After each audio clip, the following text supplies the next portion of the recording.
Hello, everybody. I'm here to do some little bit of a chat about the law of attraction today, and also do a reading for y'all. I'm just looking at my Facebook on my phone so that if anyone comments, I can see it in the comments, and just make sure that I am really live here. And it looks like we are good to go. Okay. So one of the things that I would like to share with you is the three universal laws, because if you don't know me, my name is Brianna McWilliam, and I'm an author, educator, Reiki practitioner, and creative arts therapist, and I've been working in the field for about 12 years. And one of the things that I have come across that has really propelled my career are the three universal laws. And I listen a lot to Abraham Hicks, Jerry and Esther Hicks. And if you don't know the story of Jerry and Esther Hicks, so Jerry and Esther Hicks are just this cute, sweet couple who decided to meditate one day. And over time, Esther started to channel in her meditations, and Jerry would write down what came through. And so they wrote a lot of books. They've gone around and done a lot of talks and things like that. Jerry passed away, and so now Esther does it primarily on her own, and I'm actually going to see her speak at a workshop in May in Rochester, New York, if you're a New Yorker. But basically, they just have these workshops and presentations that are conversations between the audience and Abraham, which is the name to encompass the collective source that is channeled through Esther. So if you are not someone who believes in the law of attraction, or don't really know a lot about it, I'm going to talk a little bit about that today, and then I'm going to pull cards from a deck for you. So if you're interested in having a card pulled for you, just comment in the thread below, I want one, or me please, or something like that, and I'll pull a card for you. And what these are, this is my deck. It's called Getting into the Vortex deck. And basically, it's a deck of wisdom. And so whatever card I pull for you, perhaps that's the wisdom that is meant to be imparted to you for today. So let's talk about the laws of attraction. All right. So the first law of attraction is that like attracts like. Okay. So if you have a negative vibration, then you're going to attract more negative things into your life. And this is, I'm going to do another video about this, but primarily what happens is we're usually really unconscious about our vibration. We don't know what we're putting out there. And usually what we're putting out there is in contrast to what it is that we actually need. So we want things because we think it's going to make us feel better, but actually in the wanting of that, we're operating from a place of fear or a place of lack, that we don't have it. And so what happens is we draw things into our experience that mirror that lack. So it's just more lack or more fear. So primarily, this leads us to the second law, which is the science of deliberate creation or co-creation. So basically, it's this notion that my beliefs and my thoughts create my reality. So by observing something, you actually bring it into raw existence. And there have actually been research studies in physics that have proven this to be true, that electrons appear to behave differently when they think they're being observed. It appears as if they know they're being observed. So that's really interesting. And so when you want to manifest something in your life, your beliefs are pretty paramount to being the first sort of step in that. And so being able to quiet the fear, being able to quiet the preoccupation with what you don't have is sometimes aided by things like meditation, stuff like that. And then once you're able to gain control of your vibration, how well you can respond to things, how well you can believe things about yourself and raise that vibration, then you can start to become much more sophisticated in your visualizations. But if you're visualizing things to try to bring them in and you're still operating from a place of lack, or from a place of I don't have it, then you're actually making the problem worse. It's like when sometimes people do positive affirmations and it actually raises their stress levels because they don't believe it. So it creates doubt, contrast, dissonance, resistance, whatever you want to call it. And that is what you end up, that's the kind of energy that you end up manifesting. So that's the second law of attraction. So for example, in my practice, if I want to manifest something, let's say I want to manifest $24,000 in a month, okay, then my beliefs are that I have the capacity to make 24K in a month. I have the know-how, I have the skill sets. I believe that I can be in a state of having that already, right? What would it even feel like to have that much money? Because you want to think about, why do I want the money? Why do you want it? How do you think having money is going to make you feel? Okay, whether you're a coach, therapist, and or healer, a lot of times we're talking about paying off debt or, traveling and whatnot. And that's wonderful. That's great. But it's not the thing that you're doing. It's how it's making you feel. And so if you can find a way to put yourself into that feeling space for just 10 to 15 minutes a day, then you're raising your vibration and you're starting to call yourself into the vortex, right? So if you want something, this is law of attraction stuff. If you want something, presumably it's already there in your vortex. Everybody's got a vortex. If you want it, it's there. All you have to do is raise your vibration to match it. Now, I know it sounds like magic, but what's interesting is it also coincides quite nicely with the 3 laws of physics. And I'm not going to get into that today because we're pulling cards today, but I get into that into another lecture, but it really coincides with that. So now the third law is the art of allowance. So basically that you cannot be affected by someone else unless you allow it, and you allow others to be who and what they are without judgment or projection, basically. And so this is like allowing things to come into your sphere. So I tend to think of this as like third eye blocks. Okay, so if you want something very specific and you're not able to generalize the feeling, right? So I want, a bright, shiny red car. And I've used this one before, but I want a bright, shiny red car and I want to lose 10 pounds by the time it's my high school reunion, right? Well, so then let's say like your cousin shows up with a bright, shiny red bike. They bought it for your nephew, can't return it. Do you want it? And so it's not a car, it's a bike, and it's not a diet regimen or personal trainer or anything. So you think it has nothing to do with what you asked for. It has nothing to do with what desire you expressed. But what if the car would have gotten you pulled over more often? What if the car would have cost more money in insurance and gas, and then you'd be working twice as long to pay for it? What if the car polluted the environment? What if it actually made you stuck in standstill traffic, and instead of accelerating your commute every day to work, it actually slowed it down, right? So when we're talking about the law of allowance, it's not just that you're putting yourself into a vibrational alignment with what you want, that you are allowing yourself to release contrast in yourself or dissonance so that it can come in, but you're also eliminating whatever illusions you have, whatever pre-existing limiting beliefs, ideas about what it should be. You're also releasing them so what it is that you actually need can come in. Because if you want a car and to lose weight because you want to feel more easeful when you go to work in the morning, or because you want to feel good about your body, or you're comfortable in your body, or feel sexy or whatever, like you can get into that feeling state. Find ways, use your creativity to get into that feeling state. And then it will come to you, and then you can you better understand how these opportunities show up in your life that maybe in ways and forms that you weren't expecting, right? So that's the 3 laws of attraction. It's kind of the basis of, quote unquote, The Secret, for those of you that remember when that book came out a couple years ago.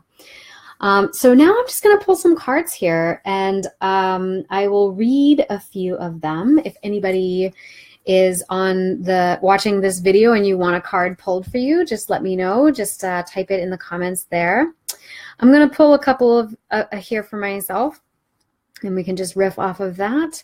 And you know what, even if you see this video after we do the live stream, if you comment below, I can draw a card and post it for you in the comments. Okay, so let's see. Let's pull a card here. What's the first wisdom we're going to get for this live stream? We got this one. So by default, I could have attracted an unwanted relationship. That's a good one for my other private group for healing attachment wounds. Okay, so this is what it says. Many of the relationships or experiences you have attracted, you would not have deliberately attracted if you had been doing it on purpose.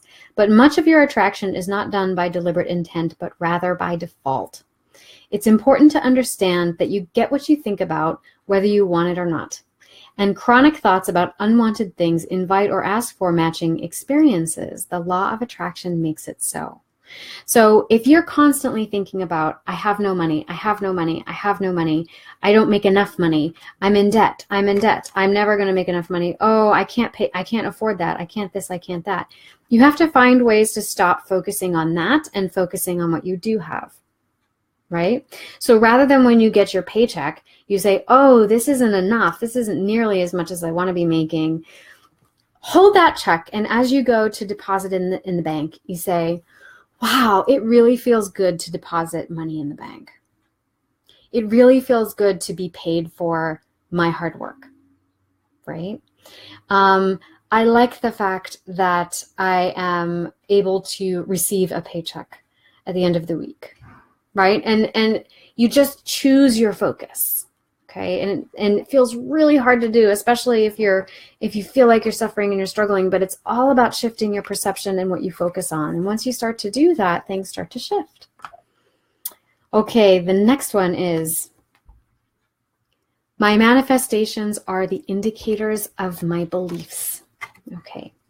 And this one says, it's always true that whatever you're living always matches your chronic vibrational patterns or beliefs. And it does not matter if you have had an excellent excuse for your negative thoughts and negative emotions, they still equal your point of attraction. What is manifesting on every subject in your life is an indicator of the beliefs you hold and your chronic patterns of thought. Okay. So and oftentimes I think these are just below the surface. And this is kind of what we were going back to about the dissonance that's created between what you want, what you think you want, and how that actually springs up from fear. So for example, let's say you have a girl that has been kind of a black sheep in her adolescence and she was somewhat ostracized. And so she decides that she wants to be popular and have some measure of fame because she thinks then people will like her and, you know, she'll feel like she belongs.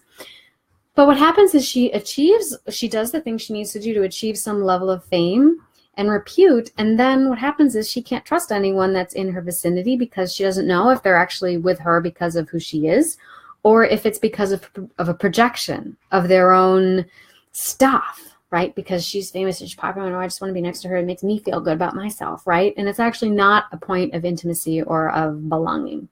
So in that instance, the desire to belong actually sprung from a fear of being outcast, or sprung from a fear of not being seen, not being heard, not being loved. And so what happens is while she got what she thought she wanted, which was to be famous, what she really wanted was to belong.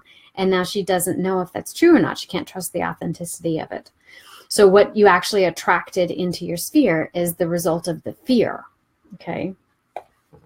Let's do one more. Okay, I can replace false promises with law-based premises. Okay. There has been a theme unfolding here of replacing flawed premises with law-based premises, and we would like to leave you with one final note. We all make too much of this. It is simpler than we all make it out to be. Be easy about it. Be kind to yourself. Do things that feel fun. Look for things that bring you relief and just easily move into that place, your vortex, where all things that you want have already been lined up for you. So I want to talk a little bit more. The part that I want to talk about a little bit more here is looking for things that find relief, right? Now, again, if you want me to pull a card for you, just say me or pull a card for me in the comments below and I'll pull a card for you. But I want to kind of touch a little bit on this notion of relief. So we can't jump from, it's like that, like what I said before about positive affirmations, trying to replace a negative self-thought with a positive affirmation right away isn't really all that effective, because what happens is it creates an immediate contrast because you don't think it's true. It doesn't feel true to you.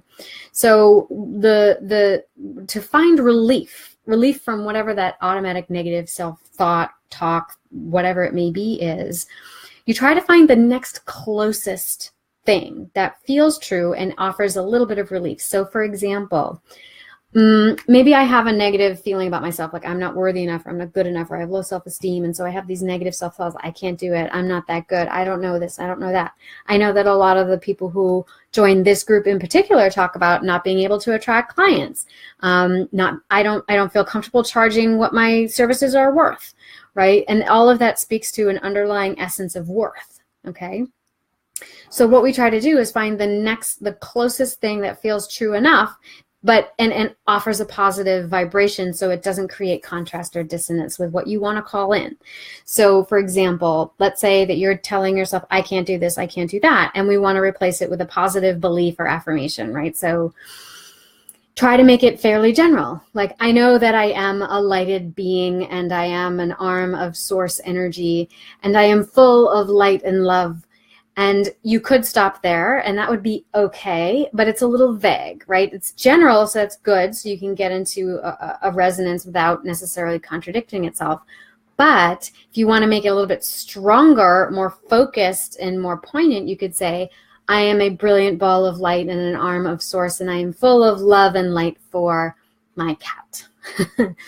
Because you probably have a lot of love for your cat. And that's a real feeling. That's a tangible thing in your environment that you can focus on and hold onto. And that's a real essence, higher vibration that you own and you have for this beautiful creature of source, right? So that gives you the practice of finding, because that feels true to you too, right? Well, I do love my cat, and I love my cat very much.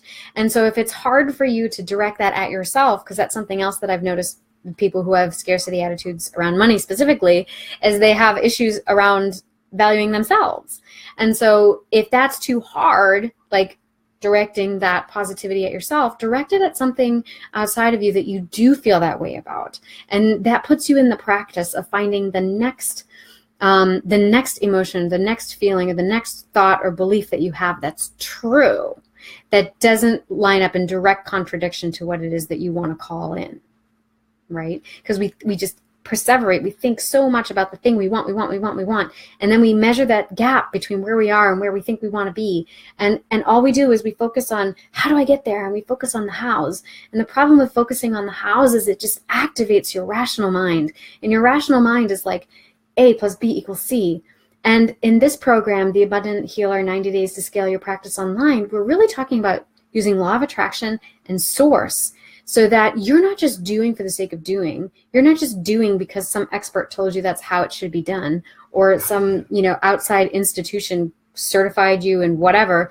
Not to say that those things aren't worthwhile and aren't worth doing, but if those are things that you've done because you're looking for something to validate or somehow qualify your value from the outside, like you're sourcing these things from the outside, then you're never going to get anywhere. You're always going to be rowing upstream. That's an Esther and Jerry Hicks metaphor, right? You're always going to be rowing upstream. But if the actions you're taking, from the here to there, is through a moment of reducing that resistance, right? Reducing that contrast that you feel between what you think you want and what you don't have, right? If you can reduce that just by finding the next feeling of relief for some statement that feels true, that just shifts the conversation a little bit and doesn't pound at that topic that's causing you so much angst, right? Then you'll find yourself over time, just like breadcrumbs, moving and shifting your vibration into a more elevated state. And once you're able to bring yourself up to that state, then the things that you have wanted will start to be called in, right? They'll start showing up. And also because now you're in a place to be able to see them, right? So thank you for joining me today. And again, if you want me to draw a card for you and you missed the live stream, but you'd still like a call, you'd still like a card, just let me know in the comments below and I can post some cards in the feed for a little bit of wisdom from the law of attraction for you today. And the reason I'm doing this, of course, is because I do coach some of the law of attraction in my program, the Abundant Healer 90 Days to Skyrocket Your Practice Online. And this is a program, it's a 9-step program that I have developed based on the steps that I used to develop my online business to start bringing in up to $10,000 a month in online revenue. And this is through the use of group coaching programs and or passive income funnels. And it took me a little over a year to start doing that. So if you are interested, oh, we've got someone here. Sarah's interested in a card. All right, Sarah. Yay. So I've got, here are the cards here. I'm just going to shuffle them a little bit and we'll pull one for you. All right. We have, okay. So the card that you got is, I have the power to direct my own thoughts. I'll read that for you. Your thoughts do create the reality that you live, and one of the most exciting things about beginning the process of deliberately focused thought is that the law of attraction will bring you evidence of your improved thought immediately. And while old patterns may be hard to break, and you may slip back into old patterns from time to time, evidence of your effort will be undeniable to you. And before long, with much less effort than you spend trying to dodge negative conversations or train another into better behavior, all of your relationships will improve. So that one's for you, Sarah. And you know what comes up for me with this is I had been all year, because I'd made so much more money this year as a result of the online courses that I've been selling. I was so worried about my tax return. I was like, oh my God, they're going to take all my money that I just did all this work pulling together. And then so finally I said, you know what, Brianna, you're going to be attracting this if you don't switch your mindset, change your thought patterns, right? So I just was like, I usually do a mindset practice around launching this program. We're going to be in a launch cycle next month. And so I've been gearing up for that and getting back into my mindset practice. And I've been really good about putting myself into the feeling vibration of being wealthy and hitting my goals and really calling in, therapists, coaches, and healers who are so gung-ho about their practices. They want to get their message out there, and they're willing to put in the elbow grease to really bust out of that one-to-one business model. And I've been like, yes, and I've been workshopping around it. And I haven't applied any of that to this other fear that's just like right alongside it, which is this fear about taxes. And so like that's been kind of interfering with my vibration. So I'm like, no. So I did a mindset practice around it, and I was like, no, I just had this whole vision about getting money back from my taxes. I wasn't going to owe anything. And even though there was kind of a little voice in the back of my mind, which is like, there's no way you're going to get away without owing anything. But I was like, no, I am. I'm there. I don't know, I owe anything. I have money to spend. I'm going to pour it right back into my business. And I kid you not, the minute I made that decision, Taxman calls me 3 days later, tells me, you know what? You're not going to owe anything this year. And in fact, you're getting money back. I was so shocked. But then I was like, why should I be shocked? I manifested that, right? So I find evidence for it every day. Every day I find evidence for it. Just 2 days ago, I did a live stream, and this is one of the funny things that you think that might be a problem end up actually working out for the best. So I did a live stream, and it was meant to go through this group. I did a live stream, and I accidentally did it on my personal Facebook profile. And I was like, well, that's like, my friends and my personal peeps, they're not like interested in my course. And, this was intended to be for my abundant healer peeps. And like, there goes my live stream. But then my aunt sends me a message saying, hey, darling, just to let you know, there was like a typo in your blurb next to your video. And I thought, that's so perfect, because I had been thinking the day before that I needed a good proofreader. I needed a good proofreader to help me with some of these things, because I had posted some blog posts that were fine, but there were some easy typos in there, and I tend to dictate a lot. So there'll be things like, and, so they'll put end instead of and, or accepting instead of accepting, and that drives me crazy. So I was like, I need to get a good proofreader. And then I accidentally streamed through the wrong profile, so that my aunt texts me a correction to my blurb, and I'm like, yes, this is why this happened. So now I have a wildly experienced proofreader. My aunt was the director of Quincy Libraries in Massachusetts for 30 years. Duh. So she proofread my scripts. And so you got to be open to that. You got to see the synchronicities. You know, you got to be like, okay, that wasn't what I thought it was going to be. It wasn't what I planned, but where is this going? And then flow with it. And it's just like letting go of the oars and going downstream with it, because you never know what's going to pop up around that. So thank you for joining me, Sarah. And I look forward to hopping in here again. We're going to be talking much more about different aspects of the law of attraction, but we're also going to be talking about some of the nitty-gritty specifics of how you can diversify your business and bring your talents online in the form of group coaching programs and passive income funnels. We're going to talk a lot more about this month because we're gearing up for our open enrollment period, which will be throughout the month of April. So if you're interested in learning more, there should be a PDF pinned to the top of this feed. It tells you the whole 9-step framework for the program if you're interested in learning more. And just stay tuned for more live streams like this. And I look forward to seeing you again. And again, feel free to comment below if you would like a VORTEX card. I'll post them for you. Have a great night.